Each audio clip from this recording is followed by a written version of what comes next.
বাংলা সাহিত্য ও সংস্কৃতিতে রবীন্দ্রনাথ ঠাকুরের বঙ্গদর্শন পত্রিকার সম্পাদনা নিয়ে এতদিন কোনো পূর্ণাঙ্গ গবেষণা গ্রন্থ প্রকাশিত হয়নি। তবে এই শূন্যস্থান পূরণে প্রয়াসী হয়ে 11ই জানুয়ারি কলকাতার আইটিসি রয়্যাল বেঙ্গলে গবেষক ডক্টর শিবানী বন্দ্যোপাধ্যায় রচনা করেছেন একটি গুরুত্বপূর্ণ গবেষণা গ্রন্থ রবি করে নবরূপে বঙ্গদর্শন। মোট 14টি অধ্যায় বিভক্ত এই গ্রন্থে বঙ্কিমচন্দ্র ও রবীন্দ্রনাথের কালের বঙ্গদর্শন এবং বাংলা সাহিত্যের ঐতিহাসিক ভূমিকা বিস্তারিতভাবে আলোচিত হয়েছে। 1986 সালে বর্ধমান বিশ্ববিদ্যালয় থেকে ডক্টরেট উপাধি প্রাপ্ত ডক্টর বন্দ্যোপাধ্যায়ের এই গবেষণা কাজটি অধ্যাপক অমিত্র সুদন ভট্টাচার্যের তত্ত্বাবধানে সম্পূর্ণ হয়। বইটি সম্প্রতি আনন্দ মেলা প্রকাশন থেকে প্রকাশিত হয়েছে। উক্ত এই অনুষ্ঠানে উপস্থিত ছিলেন নৃসিংহ প্রসাদ ভাদুরী, দেবাশিস চন্দ্র এবং ডক্টর কুশাগ্রদী ঘোষ সহ রায় অ্যান্ড মার্টিনের কর্ণধার দেবাঞ্জন মণ্ডল এবং সঞ্চারী মণ্ডল সহ আরো অনেক গুণীজন ব্যক্তিত্বরা। চলুন দেখে নেব বিস্তারিত।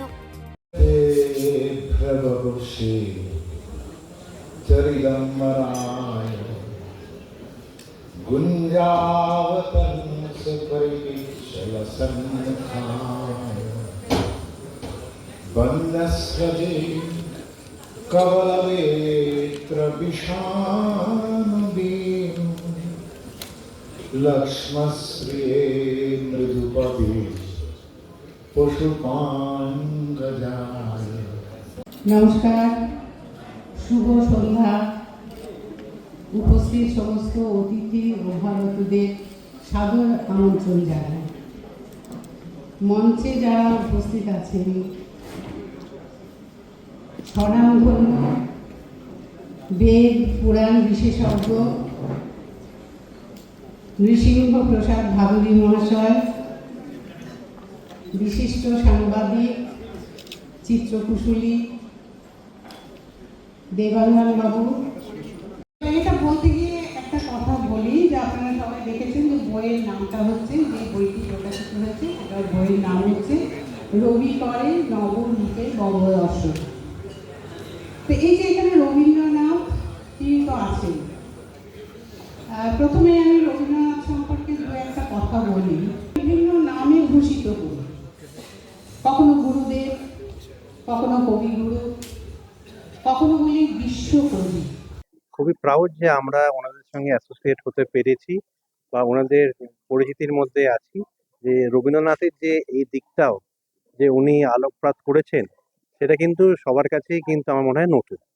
যে রবীন্দ্রনাথ আমরা সবাই চিনি অ্যাজ আ কবি বা উপন্যাস লিখেছেন, বিভিন্ন ছোট গল্প লিখেছেন, বড় গল্প লিখেছেন, কিন্তু উনি যে একটা ম্যাগাজিন চালাতেন এবং সেটা দীর্ঘ 5 বছর ধরে চলেছে, এইটায় কিন্তু বিশেষ কেউ আলোকপাত করেনি।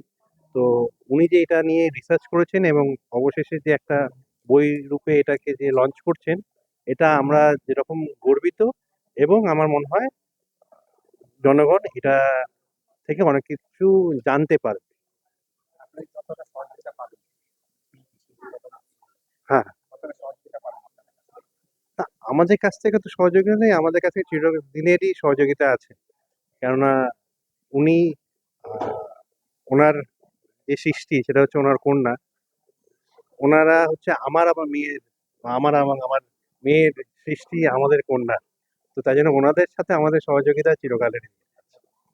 কলকাতা আইটিসি রয়্যাল বেঙ্গল থেকে মানসী বোসের রিপোর্ট, চেতনা বার্তা, জেগে থাকে জাগিয়ে রাখে।